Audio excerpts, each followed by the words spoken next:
একজন মডেল শাসক ছিলেন ওমর ফারুক রাদিয়াল্লাহু তাআলা। সাম্য এবং গণতন্ত্রের মূর্ত প্রতীক ছিলেন সাইয়েদনা ওমর ফারুক রাদিয়াল্লাহু তাআলা। সম্মানিত ভাইয়েরা, এই এত দামি একজন সাহাবী, তিনিও ওই সাহাবীর কাছে গিয়ে বলছেন, যার কাছে মুনাফিকের তালিকা আছে, কেঁদে কেঁদে গিয়ে বলছেন, ভাই হুযায়ফা শোনো, আমার ঘুম আসতেছে না, আমি কেমন যেন ছটফট করছি, আমার মন বলছে আমি মনে হয় মুনাফিক হয়ে গেছি। দেখো তো আমার নবীজি যে মুনাফিকদের তালিকা দিয়েছেন, সেই তালিকার মধ্যে আমি ওমর, আমার নামটা আছে কিনা। হুযায়ফা বলছেন, ভাই ওমর, আপনি কি বলছেন? আপনি এমন কথা বলছেন কেন? আপনার ব্যাপারে কি রাসূল বলেন না ওমর ফিল জান্নাহ, ওমর জান্নাতি? না না, আপনার তালিকা কেন থাকবে?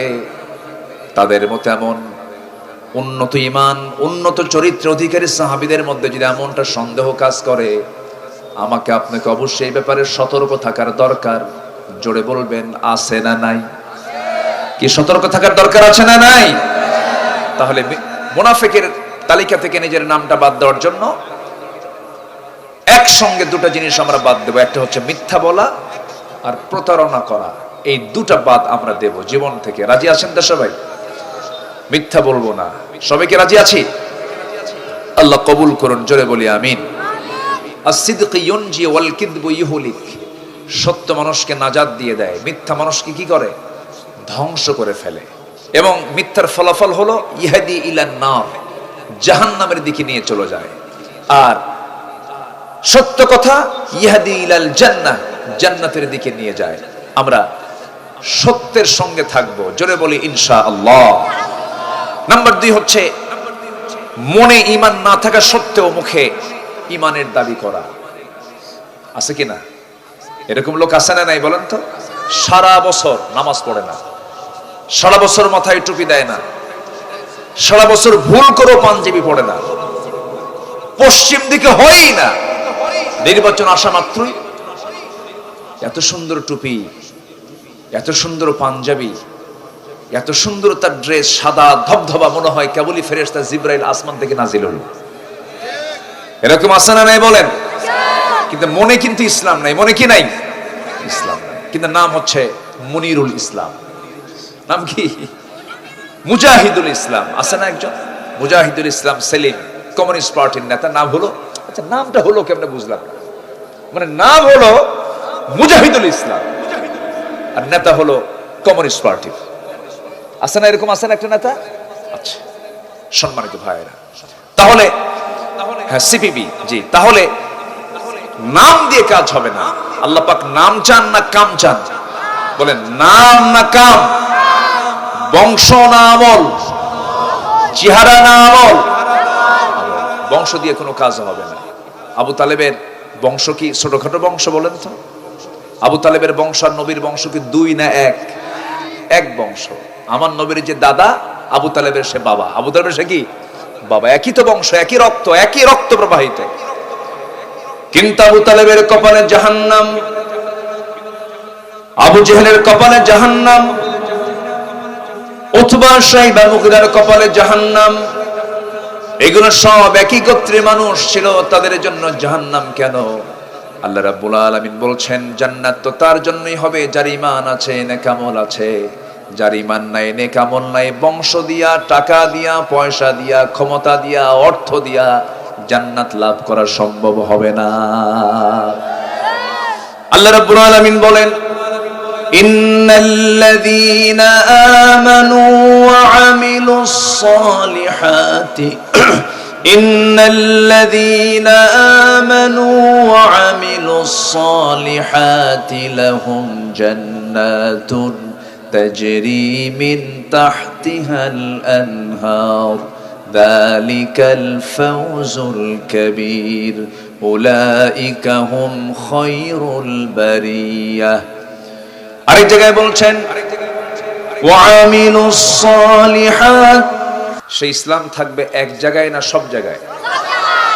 আমার দেশে কি সব জায়গায় ইসলাম আছে? সব জায়গায় ইসলাম আছে? আমরা ইসলামকে বুঝতে হলে আমাদের কোরআনের দিকে তাকাতে হবে। কোরআন এই কোরআনটা আমরা দেখতে পাচ্ছি। এই কোরআনের উপরে যদি কেউ বঙ্কিম, শরৎচন্দ্র অথবা রবি ঠাকুর অথবা আমাদের কাজী নজরুল ইসলাম, গোলাম মুস্তফা, এই সমস্ত লেখক কবিদের যদি কোনো বই যদি কোরআনের উপরে যদি রেখে দেওয়া হয়, আমরা কি মানব? কি মনে করব? এটা বেমানান, এটা অসম্মান মনে করব। কেন? যে না, এই কিতাবের উপর অন্য কোনো কিতাব এটা মানায় না। যদিও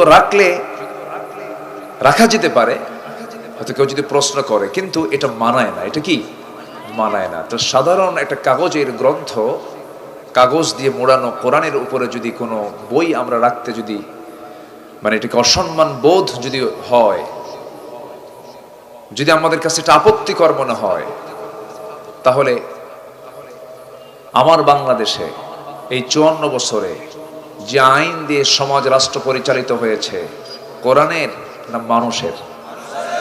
আইন তো দু প্রকার, একটা হচ্ছে মানুষের, আরেকটা কার? আল্লাহ। তাহলে এই সমাজ রাষ্ট্র পরিচালিত হয়েছে আল্লাহর আইন দিয়ে না মানুষের আইন দিয়ে? তাহলে মানুষের আইনটা কি কোরআনের নিচে ছিল না উপরে ছিল? বলেন বলেন বলেন বলেন। তাহলে মানুষের আইনটা কোরআনের উপরে। এখনো ছিল তো আছে, এখনো কি আছে? ছিল, আছে, কিন্তু থাকতে দেব না আমরা। এটাই হচ্ছে কাজ আমাদের। কি কথাকে বুঝতে পারছি আমরা? আমরা থাকতে দেব না। থাকতে না দেওয়ার দায়িত্ব পালন করেছেন আম্বিয়া কেরাম। যদি বলা হয় কোরআন তুমি বলো তো, কোরআন তুমি রাসূলকে কেন পাঠিয়েছো? কোরআন তুমি বলে দাও। আল্লাহ রাব্বুল আলামিন দু জায়গায় বলেছেন, হুয়াল্লাযী আরসালা রাসূলাহু বিল হুদা ওয়া দীনিল হক লিইয়ুযহিরাহু আলাদ-দীনি কুল্লিহি ওয়া কাফা বিল্লাহি শাহীদা। আরেক জায়গায় বলছেন, ওয়ালাউ কারিহাল মুশরিকুন। জোরে বলুন আল্লাহু আকবার। রাসূলকে কেন পাঠানো হলো? মূল লক্ষ্য ছিল পৃথিবীর যত আইন কানুন আছে, যা উপরে ছিল সবগুলোকে কি নিচে দিয়া, ওগুলোকে পরাজিত করে লিইয়ুযহিরাহু আলাদ-দীনি কুল্লিহি, সকল দ্বীনের উপরে আল্লাহর দ্বীনকে বিজয়ী করার জন্য আমি রাসূলকে দুনিয়াতে পাঠিয়েছি। জোরে কোন সুবহানাল্লাহ। তাহলে সূরা সফ আর সূরাতুল ফাতহ, এই দুটো সূরার এই দুটো আয়াতকে কেউ কি বাদ দিতে পারবেন? আসতে বলবেন, বাদ দিতে পারবেন? আমার দেশে কিন্তু নির্বাচনের সময় কিছু মুফতি বের হয়, আমি এদের নাম দিয়েছি ফতুয়া সন্ত্রাস। কি সন্ত্রাস বলেন? ফতুয়া সন্ত্রাস। নির্বাচন আসলে এরা নতুন নতুন ফতুয়া দেয়, গণতন্ত্র হারাম, ভোট দেওয়া হারাম, এটা হারাম, ওটা হারাম, ওটা হারাম। ওদের কিতাবের নামই আছে কিতাবুল হারাম। ওরা নিজস্ব ওরা কোনো পথ তৈরি করে দেয় না, শুধু হারামের ফতুয়ায় আছে। এরকম আছে না নাই? আচ্ছা, সামনে গুরুত্বপূর্ণ একটা টাইম আসছে। জাতির প্রতিনিধিত্ব কারা করবে, জাতির নেতৃত্ব কারা দেবে? এক পক্ষ হয়েছে হলো বাতিল, আরেক পক্ষ হয়েছে হক। এক পক্ষ চাই আল্লাহর বিধান, আরেক পক্ষ চাই হলো মানুষের বিধান। ঠিক কিনা? এটাকে মাথায় রাখতে হবে। আমরা সর্বাঙ্গীনভাবে একটি সুন্দর কল্যাণময় রাষ্ট্র আমরা বাংলাদেশকে এইভাবে দেখতে চাই। জোরে বলি ইনশাআল্লাহ। আর জোরে বলি ইনশাআল্লাহ। 54 বছর যা দেখেছি ওই পুরাতন মোড়ক আর দেখতে চাই না। আমরা নতুন মোড়কে ইসলামকে সব জায়গায় দেখতে চাই। রাজি আছেন কারা কারা? হাত উঁচু করে দেখান মুসলমান।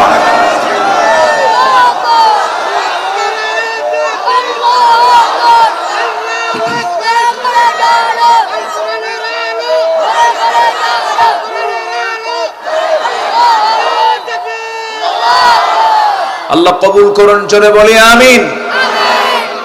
সম্মানিত ভাইয়েরা, আমরা হয়তো ভাবি যারা বিরোধিতা করে তারা ইসলাম বোঝে না, তারাও বোঝে।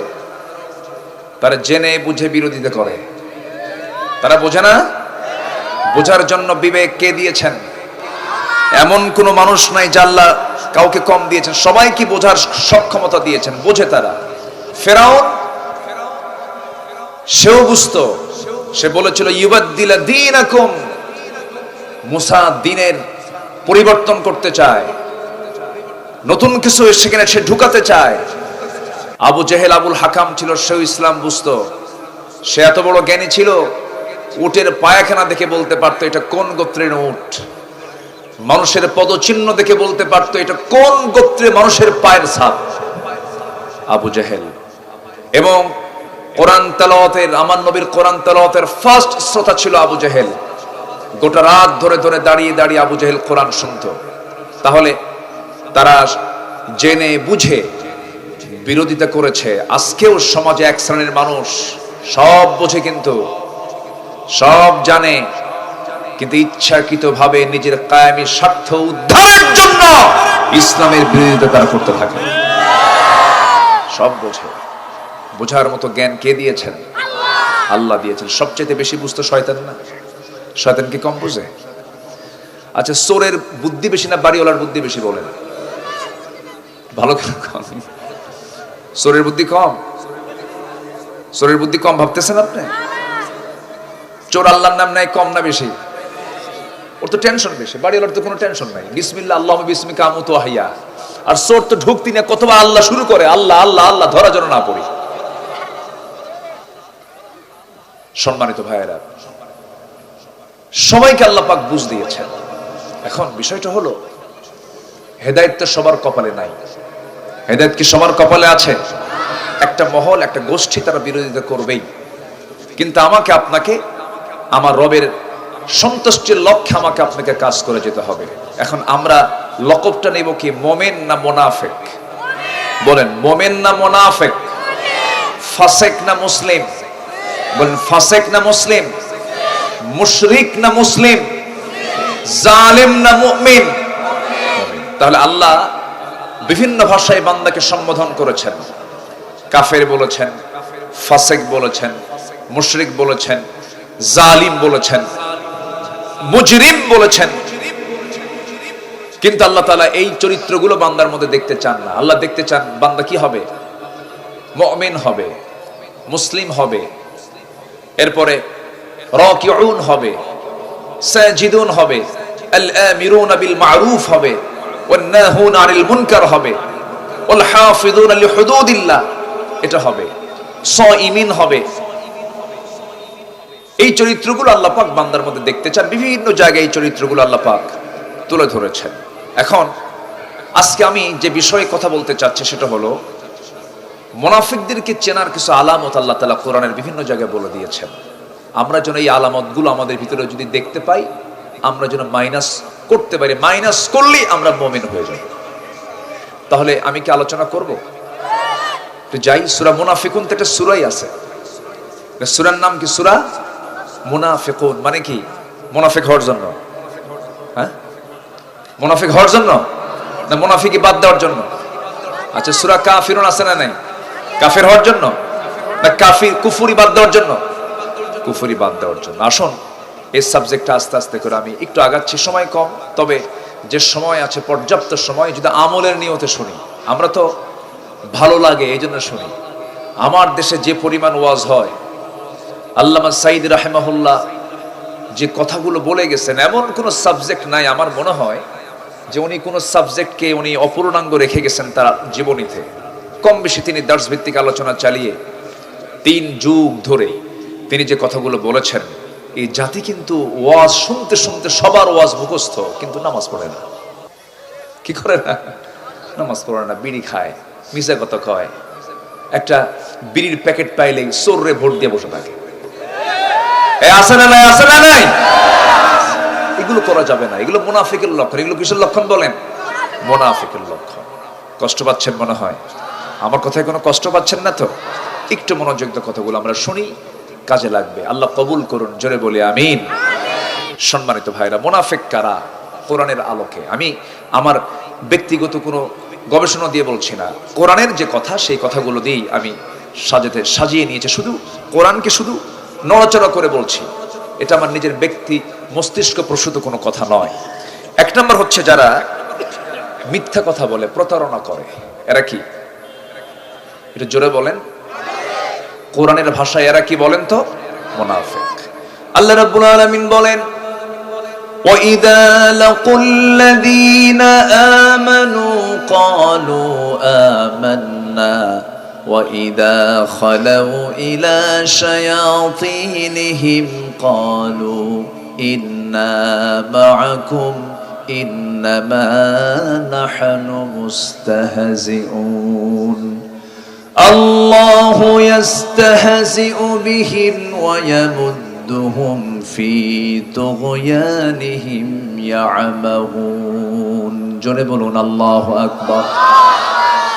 এই সমস্ত লোকগুলো ধোঁকাবাজি করতে গিয়ে নিজেরাই ধোঁকার মধ্যে পড়ে যায়। দুই চরিত্র এদের, ঈমানদারদের সঙ্গে মিলিত হলে বলে আমরা তো আছি তোমার সাথে, আবার শয়তানদের সঙ্গে মিলিত হলে তারা বলে আমরা তোমার সাথেই তো আছি। মূলত কারো সাথেই নাই, কারো সাথেই নাই, মূলত তারা শয়তানের দলের, তারা মানুষ। আল্লাহ রাব্বুল আলামিন মিথ্যা যারা বলবি, সোজা সূরা মুনাফিকুনের শুরুতে বলেছেন, ইন্নাল মুনাফিকিনা লাকাযিবুন, নিঃসন্দেহে মুনাফিক যার নাম হবে তারাই হলো মিথ্যুক। আমার বন্ধুগণ, এই জাতি যদি আমরা কথা বলার দিক থেকে যদি আমরা জরিপ চালাই, এই জাতির অধিকাংশ লোকগুলো সত্যবাদী না মিথ্যাবাদী? ভালো করে বলেন। জাতিগত দিক থেকে দেশের মানুষকে মিথ্যা কথা কম কয় না বেশি কয়? বেশি বলে, ঘন ঘন মিথ্যা কথা বলে। আর একজন মানুষের জীবনে যিনি আমাদের আদর্শ, যিনি আমাদের অনুপম আদর্শ, উসওয়ায়ে হাসানা, জনাবে মুহাম্মদুর রাসূলুল্লাহ, তার জীবনে একটা মিথ্যা কথা মুখ থেকে কখনো বের হয়নি, ঠাট্টা করেও বলেননি। কি ঠাট্টা করেও আমার মুখ থেকে, আমার নবীর মুখ থেকে একটা মিথ্যা শব্দ, একটা মিথ্যা বাক্য, একটা মিথ্যা চয়ন হয়নি আমার নবীর মুখ থেকে। আর সেই নবীর আমরা উম্মত, কি জাতীয় মিথ্যা কথা আমরা বলি বলুন তো? মুনাফিক খোঁজার জন্য কি দূরে যাওয়া লাগবে? মুনাফিক কারা বলেন? দূরে যাওয়া লাগবে? হানজালা রাদিয়াল্লাহু তাআলা আনহু নামে এক সাহাবী, কিন্তু আমি কিন্তু সাহাবীর কথা বলছি। হানজালা